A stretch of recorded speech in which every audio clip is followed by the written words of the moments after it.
Hi po, can you please do some video naman sa pag-fill out ng form? What if wala kang review center? Paano po kayo sasagot doon sa likod ng Scantron? So guys, hindi po ako makakapag-video kung paano i-fill out yung form dahil wala po tayo ng form.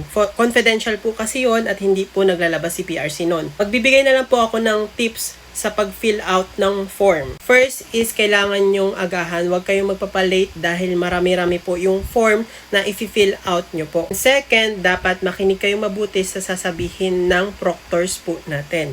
Kasi po, mag-orient po muna sila bago tayo mag-fill out ng mga forms. Kaya sundin po natin lahat ng sasabihin nila.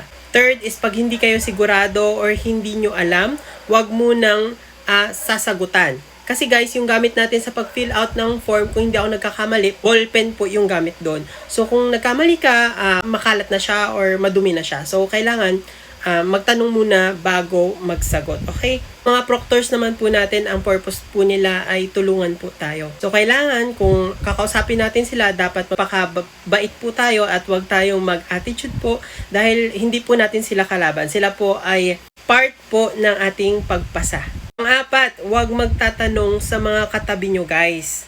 Kasi kung nagtanong kayo sa katabi nyo tapos hindi rin pala siya sure and then may sinabi siya sa'yo na mali pala, okay? So nagkamali ka na rin. So dapat kung may tanong ka, direct sa proctor. Huwag sa mga katabi, okay? Sila po kasi yung mas nakakaalam kung ano yung sagot at saka kung ano po yung gagawin doon sa pag-fill out ng form. Kung hindi ka naman enrolled sa review center, pwede mong ilagay doon na NA lang. Pero kung gusto mo ng final coaching, mag-join ka na sa amin. I-message mo lang ako sa Blue App. Ayan, maire-recommend po ako na legit na review center po. Yun lang, bye-bye!